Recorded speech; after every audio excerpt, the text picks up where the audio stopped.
Well, my name is Alma Webster. My parents were Albert and Mamie Ludke. She was Skenador. Brothers and sisters? I had two brothers, Ambrose Skenador, half-brother, and a brother Albert, sister Carol, and a sister Rugine. Okay, where were you born? In Oneida. In Oneida. Mm-hmm. All right, what was your maiden name? Ludke. Okay. Now, do you remember your grandparents? Yes. Tell us their names. Olive and Nelson Skenador, that was it. Olive and Nelson. Okay, and on the other side, do you remember them? No. No, they lived in Menasha, and we rarely saw them. I think they died when I was real small yet. That would be on the Litke side. Mm-hmm. Then. Mm-hmm. Okay. All right. Now, do you remember your grandparents on your mother's side? Yep. Okay. And their names were? Nelson and Olive Skenador. Okay. Okay. Tell me about what you think of when you think of your grandparents. Let's start with your grandpa first. Tell me. My grandpa? When you envision him, what comes to mind? Was he a big man? Yeah, well, to me, of course, he was, because we were small and we lived out here, and so he was a big man, and he was kind of quiet. It seemed like Grandma probably had more to say than he did, so we were there all the time. Where was their location? They lived on, well, you know where Donnie and Jenny are living now. Is that all right to say that? That was their homestead when we were kids. Oh. And then they passed it on to their son. To Ambrose? No, to no, their son Floyd, or Emroy. Okay. That's where they lived. Mm-hmm. Now, you would come to visit them? Mm-hmm. And where were you living at the time? We lived on, well, what was called Service Road. It was right across from the St. Joseph School in Oneida. And we lived in the house that Carol Skenador, and I believe her husband's name is Vernon, lived now. And of course, when we were kids, we used to go up there. My mother didn't work, and we'd go by Grandma and Grandpa's, and it would seem like it was so far away. We always took the back way over the railroad tracks and stuff to get to their house. Now, what kind of, do you remember what kind of work your grandfather did? No. Did he have a big garden, small garden? Big garden. Big garden? They always had a big garden. Did they have any other livestock? No. Oh. Mm-mm. Okay. Do you know if your grandfather spoke Oneida? Yeah, Grandma and Grandpa both did, and I know when we were kids, we'd be there, and well, you know how it is. They didn't want us to know what they were saying, so they'd talk in their native language. Mm-hmm. And as kids, I think Rugine and I, which were the two older ones, could kind of understand what they were saying, but we never picked up to learn the language or speak it ourselves. Do you know what kind of educational background your grandfather had? No. Okay. Now let's talk about your grandma. Did you have running water and electricity? Did they have running? No. Okay. Now, tell me about her. What kind of, did she work out, or did she just work at home? No, I don't think she worked out. I don't remember. Mm-hmm. I don't think so, because it seemed like when we were kids, and like I said, my mother didn't work, and we'd be up by Grandma and Grandpa's all the time, and Grandma was always home. So. Okay. And you don't know what kind of education background she had either? No. Were they involved in any kind of activities within the tribe, do you know? I don't think so. Okay. All right, let's talk about your mom and dad. What kind of work did your dad do? My dad worked in construction, and as far as I know, my mother didn't work. She kept house. Mm-hmm. Mm-hmm. Now, again, what kind of a physical description of my father? Description of your father, yes. He's a little man. Oh, yeah? He was probably shorter than I am. He was small. He was not a big man. Was he from around here? I think that when they were kids, they lived in the Nina Menasha area. That's where his mother and dad lived. And Do you know where he met your mother? the real story, or or the stories that I've heard? Or the story that you want to tell, if you want to. I have no idea. All I know is for some reason they met. I have no idea where they met or how, but apparently he was determined to marry her. So Rob Elmer and his wife Emma, that was his sister and brother-in-law. They lived on the farm down the road. So if they wanted to go on vacation or anything, or go away, they'd have to have somebody come in and do the farming for them while they were gone. Well, my dad would be one of those, they'd ask him to come in and stay on the farm. So how he met my mom, I have no idea. Well, he was a brother-in-law to Rob Elmer? Mm-hmm. I see. Okay. Do you know what kind of educational background he had? Mm. Well, all right. What about your mom? Tell me about her. She was taller than my dad. I don't really know that much about her because both of them died by the time I was 9 years old. So, I mean, it's kind of hard to give you a real background of them. So, what happened after they passed after away? they passed away?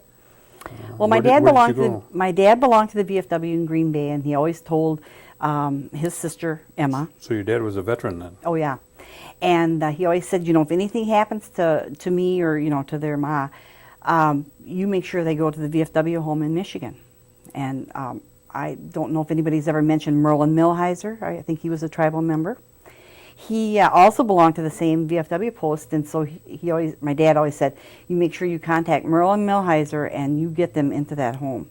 So in 1949, I believe it is, the four of us went to live in Eaton Rapids, Michigan.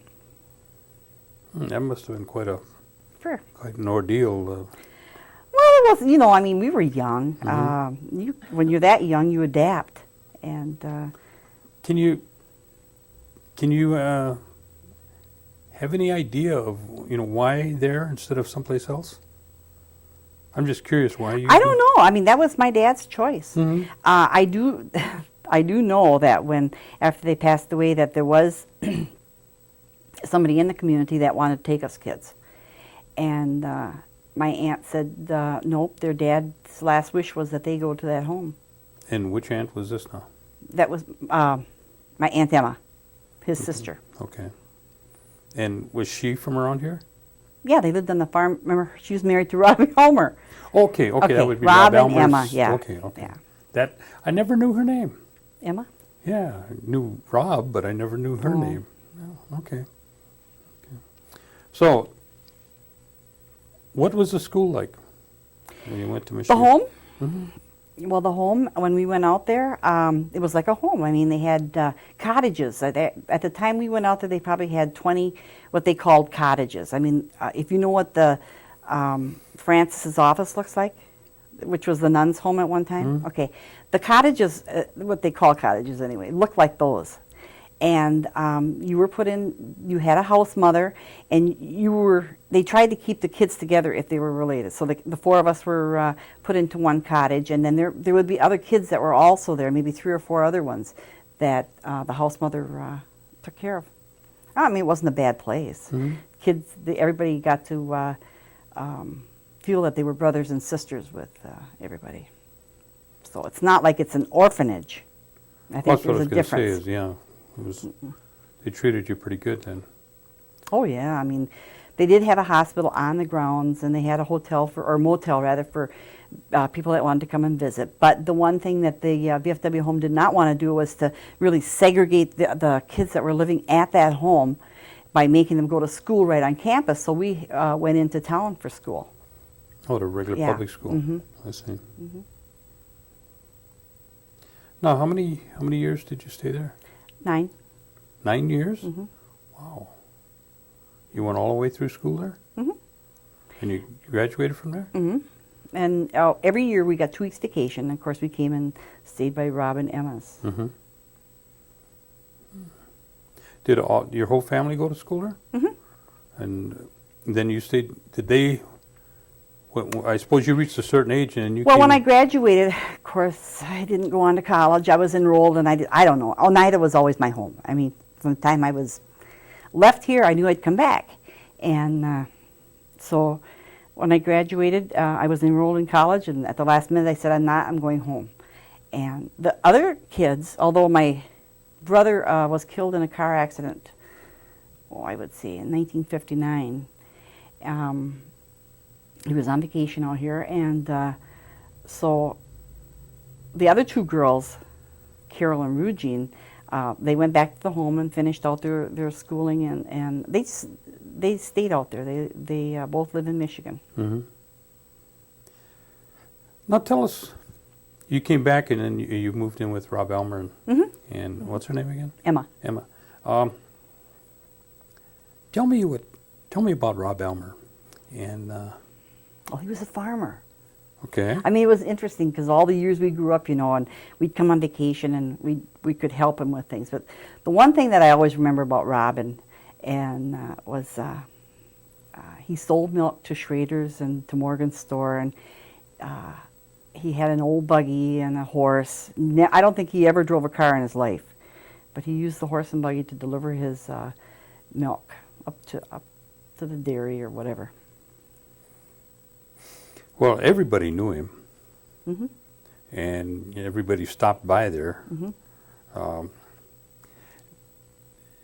Do you think that he could speak Oneida? No. No? I don't think so. No. Although my aunt, Emma, used to tell me that they were some of the first non-Indians to move to the Oneida area. Oh, yeah?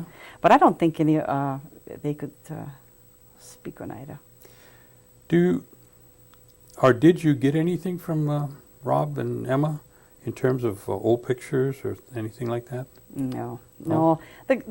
He has a son, they have a son that's still alive, and whatever, when they passed on, actually he didn't take all of that. I think the granddaughter probably has old pictures. Now, they do have a picture of, up at the new restaurant there in Oneida, of his horse and buggy. Mm-hmm. He's not on it, but there's a picture of that. That's the one that's there. Yeah.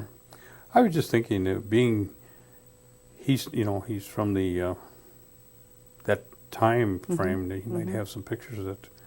Well, I can always ask Eleanor, the granddaughter, Okay. and see if they have any pictures of him. Okay.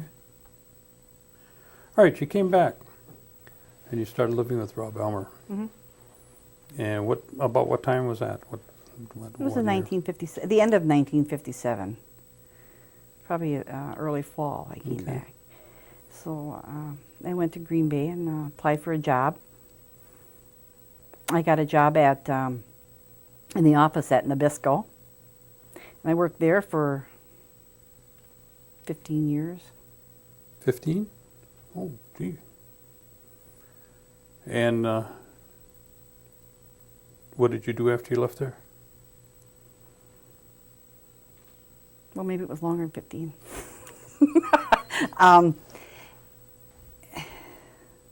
I'm trying to think. Missy was born in 1969. I think in 1970, then I became interim tribal treasurer. They had somebody on there that never decided they didn't want that seat. So Irene had asked me if I would become the interim treasurer. When did you start raising your family? I think, Donnie and I got married in 61, so we had Donnie in 61 and the girls in 69 and 71. Okay. So you went from Nabisco to serving as tribal treasurer. Mm-hmm. How many years did you do that? Well, let me see. I think I finished out the interim. I don't remember the years. I have it written down somewhere. But then Was it I ran for treasurer. Was and it a 1-year term or the 3-year term? I think it was 3 back then. When you started. Yeah. Okay. Mhm. So I finished out the interim. I ran for treasurer, got it again for the next 3 years, and then again for the next 3 years.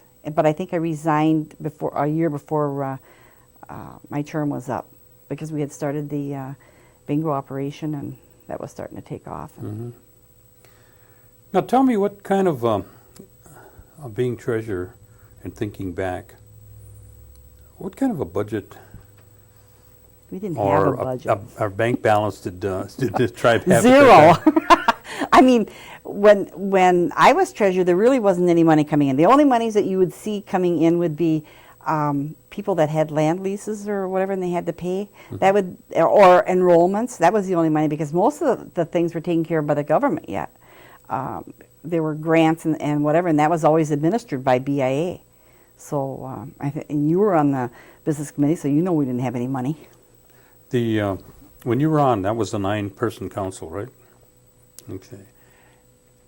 Give me an average of what the checkbook would look like for those first couple of years. Just an average.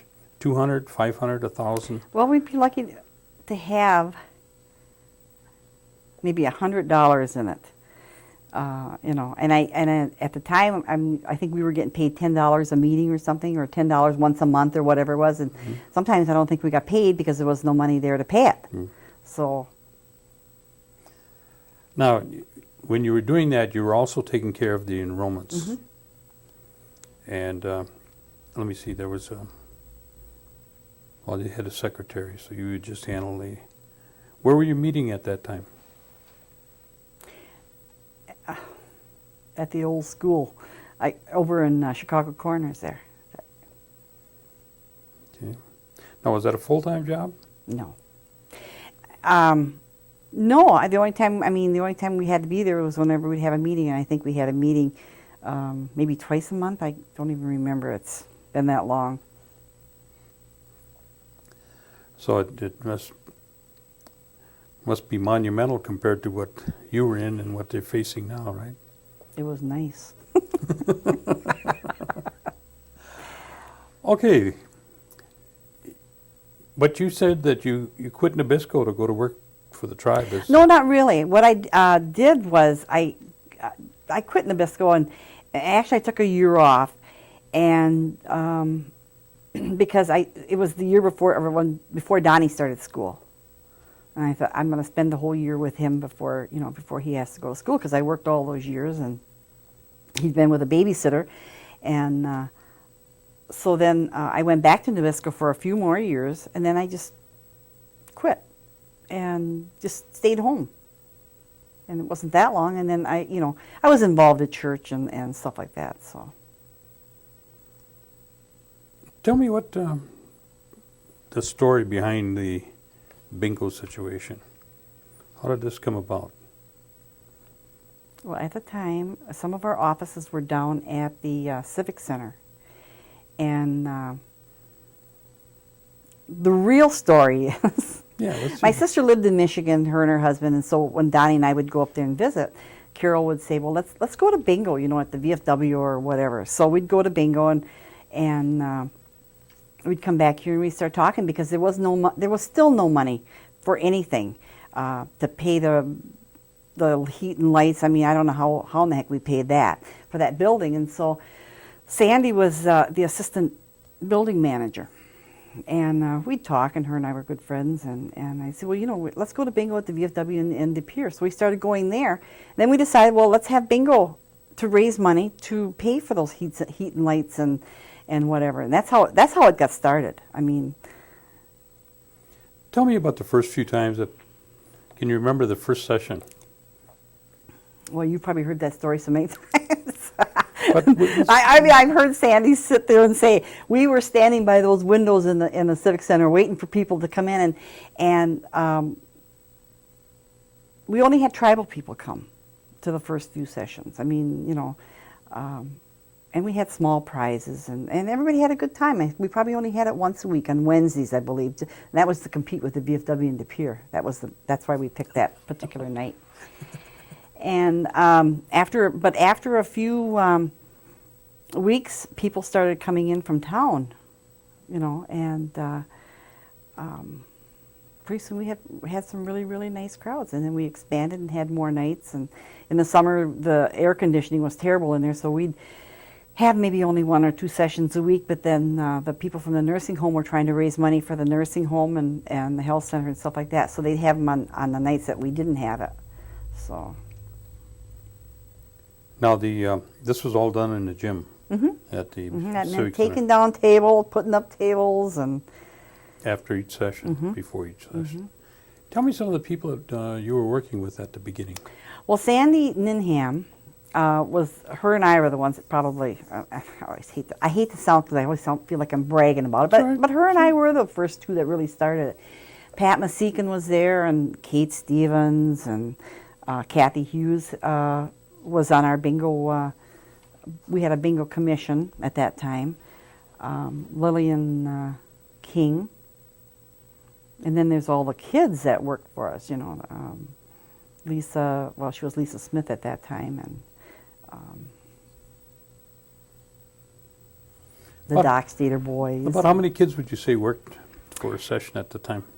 7 or 8, Okay. you know. And we paid them maybe $5 a session to work. And then there were kids that were littler, you know, they'd be there after the session, like, you know, 7 or 8 years old, and they'd want to come in and help pick up. So we'd let them come and help clear off the tables and sweep the floors and stuff like that, and we'd give them a couple of dollars, and you know, they really liked that. All those kids are now working at the casino. Well, I know your feeling about the casino. Oh, in I love one it. sense, yeah. You can edit that out. What prompted you to feel that you could go and run a bingo? Because I'm sure that there was questions circulating whether or not you had the right to do that. You mean the actual right to do it, or Legal right. Oh, legal right. Well, that was. When Sandy and I started, I mean, we just started on a small scale, right? So then I think Norbert Hill had decided that we needed to make sure that we're doing it legally. And so he put the lawyers on it. And I think it was Jerry Hill and John Paulus that would come in here in the summer and work They were while they interns. were still in school. And he'd have them check it. Oh, and Francis Skindor, too. They would check to see whether or not it was legal. Well, why couldn't we? Because, I mean, the state ran bingo, you know, so every summer, though, we had people threatening to shut us down. Now, when did you start selling pull tabs? Gosh. Was that before you moved out of there or after? Oh, yeah, we had them there. We might have been into bingo maybe a year or so. When you start selling pull tabs. And again, where did that come from, and how did you arrive at the legality or the illegalness of this? Well, I'm trying to think, how did we get started with pull tabs? She's a tribal member. Her and her husband owned a bar, I think it was in Kakana or something like that. And so she's the one that had approached me on selling pull tabs. So she said that we could buy them from her with a little markup. And that was fine, but then we worked with a company in Montana where we bought our bingo paper. And that's where she was buying the pull tabs. So I went directly to the guy that I was buying paper and said, why can't I buy the tickets direct from you instead of paying this markup to Gail? And he said, sure, I'll sell them to you, you know. So that's how, you know, and then we got a discount on top of that, because, I mean, we sold a lot of pull tabs. There was never any question about the pull tabs. No? No, not until we were in the new building. And then something came up with one of the other tribes. They stopped them from doing the pull tabs. The only pull tab we could sell after that was a pull tab that would have a bingo card on it. That was the only way we could sell. Now, at that time, did you begin to go full-time for the bingo operation? I think we went full-time probably when we moved to the new building, which was in '81. Okay. Now, that was... I'm sorry, we moved into that building in '83. They already had us on payroll in '81. I see. So from 81 on, you were working pretty much as the bingo managers.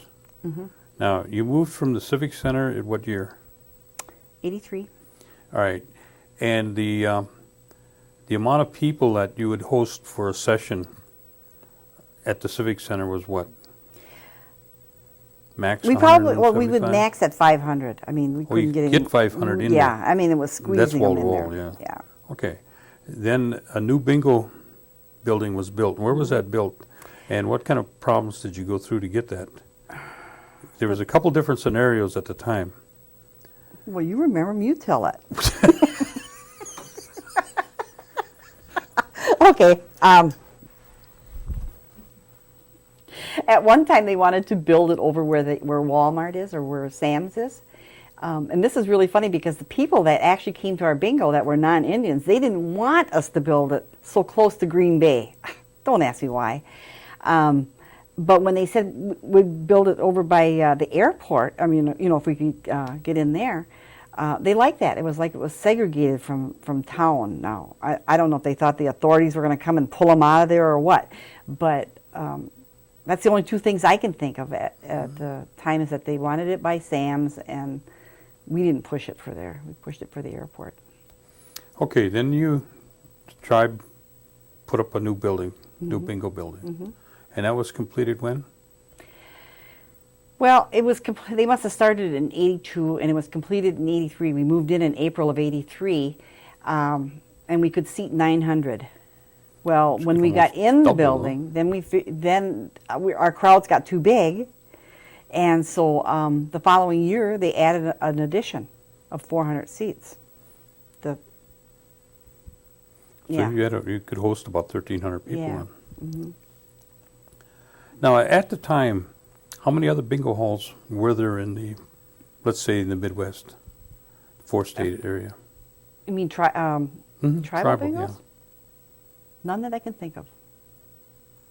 Which is the first bingo to come about after the Oneidas that you know of? I think Kashina. All right, that was in 90... No, I mean, that was in... you started in what year? 1970? 76. 76. Yeah. Kashina started up approximately when? I don't know. 3 or 4 years later, maybe 5? Yeah, well, they might have. I don't even remember when they started up. But it was a few years later. Yeah. Okay. Now how many are there in the same geographical area, would you guess? 12, 15. Okay. So it's grown, grown that much. Okay. Going from the Civic Center into the new operation, tell me about that and what you had to do to get it going. Was everything pretty much the same, or is there a lot of changes that you had to make? You had to certainly put on more staff, and there had to be a lot of... Oh, sure, at that time. I mean, yeah, we did have to put on new staff, and it meant interviewing or, interviewing workers. At that time, we had to interview to hire. There wasn't all the requirements that you have now, that you have to have a gaming license and all that. And at that time, too, I think we were hiring non-Indians in the operation. What else was there to...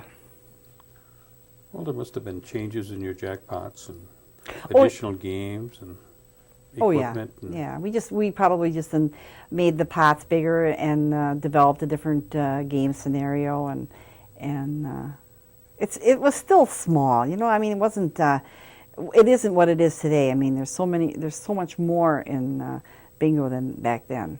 We didn't have the special games or the jackpots and things that we have now.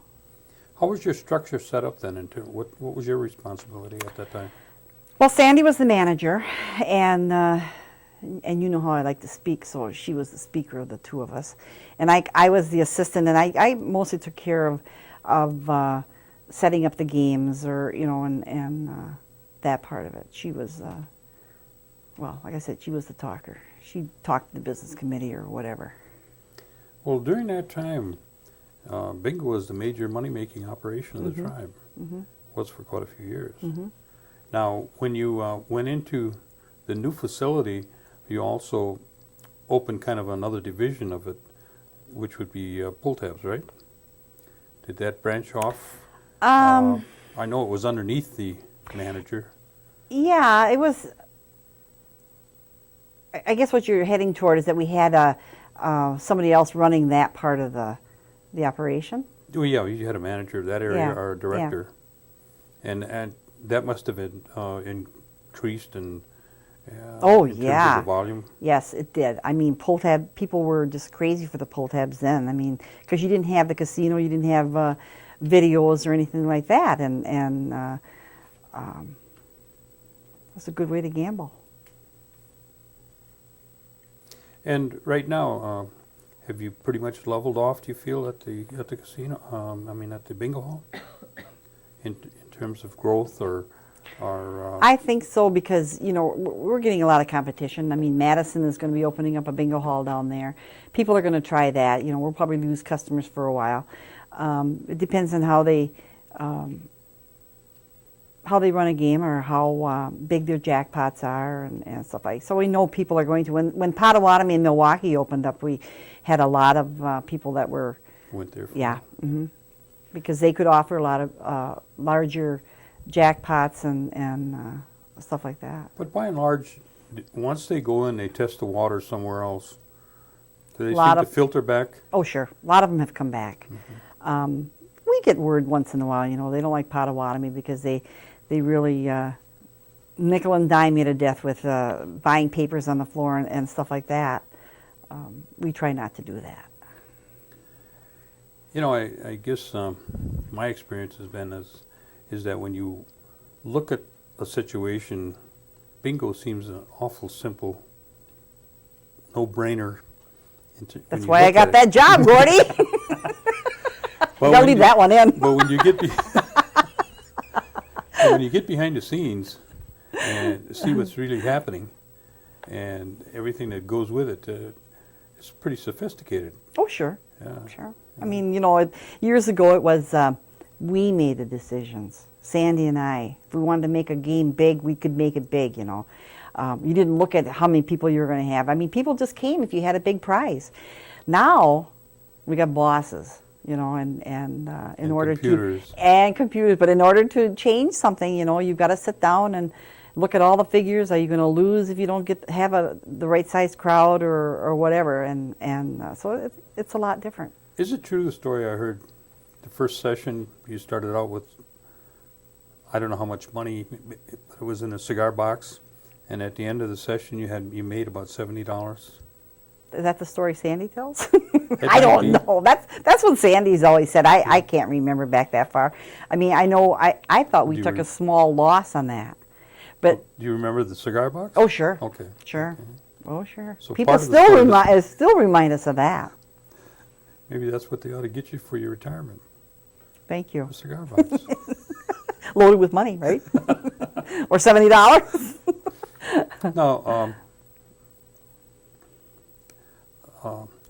let's go back to your tenure on the council. Mm-hmm.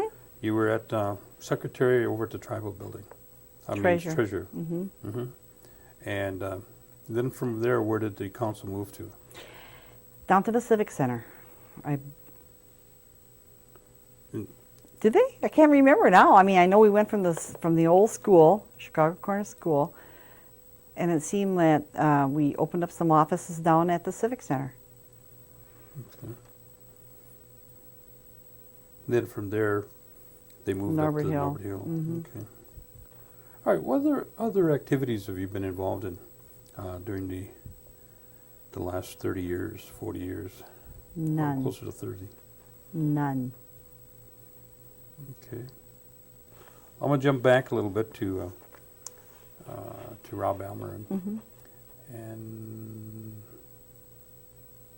his wife's name again? Emma. Emma. Okay. Tell me what a typical Christmas was like with them. I don't remember. Oh no. Oh, They weren't my parents. no, I know that, but I thought, when you came back, that there would There might Oh, be you mean some- after I graduated and moved on? I don't know. It was just I have to think because they had grandchildren too. But Did they have a Christmas tree? oh, sure, No. sure.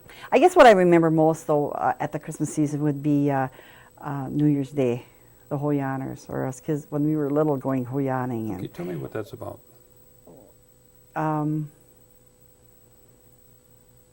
It's the beginning of the year. I don't know if there's any real significance or whatever, but when we were kids, I know we'd go from house to house and yelling Hoyan, and people would you'd get an apple or an orange or whatever, donuts and stuff like that.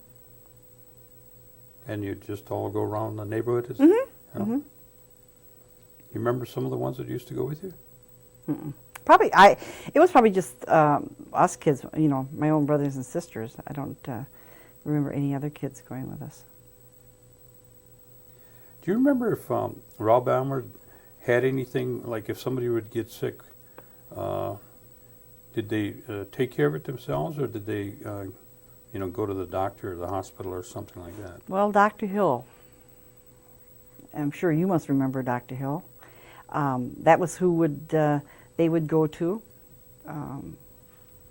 for doctoring. I don't remember her ever coming to the house, but I know that we would go to her house. And you talked about him always going on his horse and buggy. Mm-hmm. Did you go with him when he went? When we were anyplace? kids, Yeah. sure. Kids used to they used to like to come by him. You know. And where did he shop, him and Emma? Schrader's. Schrader's? Schrader's and Morgan's, I would say, because they were right next to each other. And Do you remember any of the other businesses in Oneida at the time? oh, when I was a kid, I can remember they used to have the post office there, and then they had a little drugstore that was run by the Kerstetters. They even had like a little health center type thing where people from the BIE or wherever it was, health, whatever, came in and would come in monthly or whatever, and you could go there for your shots and stuff like that. Mel Coonan or Bob Appleton had a gas station. Mel Coonan had a gas station. I forgot the other Coonan that had a bar. Clem. Well, before Clem married Edna. Oh, I can't think of his No. first name. Yeah. Mm-mm. So, yeah, it was a Coonan. Yeah. Mhm. And that's, Who was across the road then? Bunkers? oh yeah, Bunkers, yeah. Okay.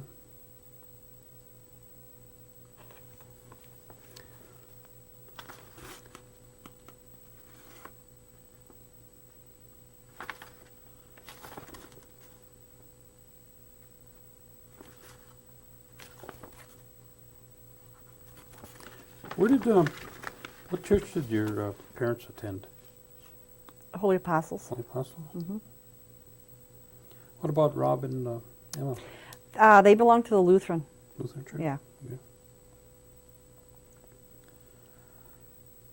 Have you been exposed or participated in any of the what they call the traditional group No. doing things that? Oh, okay.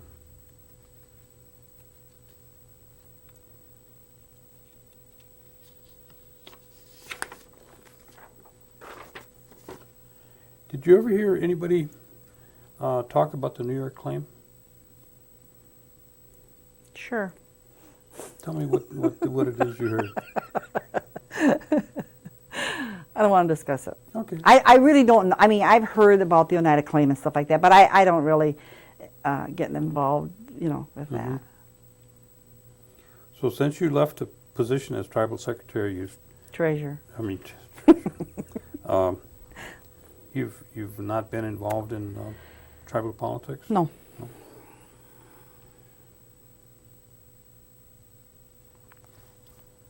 Okay. Did I forget anything? I have a question, if it's okay. Gordon has kind of talked about the beginning of bingo and where bingo is today, but did you ever imagine when you started it, you know, those 20-some years ago, did you ever envision what it would become today? No. You know, so many people have said the same thing. You know, I mean, we've been interviewed by different sources. You know, and they ask us that question, and no, we didn't. especially we didn't think it would lead into you know, a casino and stuff like that. But you know, everybody wants to take credit for everything, so I had nothing to do with it. Got that? Which one? Either. Mm. I can tell you who actually should get the credit probably for the casino, but I know that there's a lot of people that are involved. I mean, to get the casino started, we had to have the lawyers.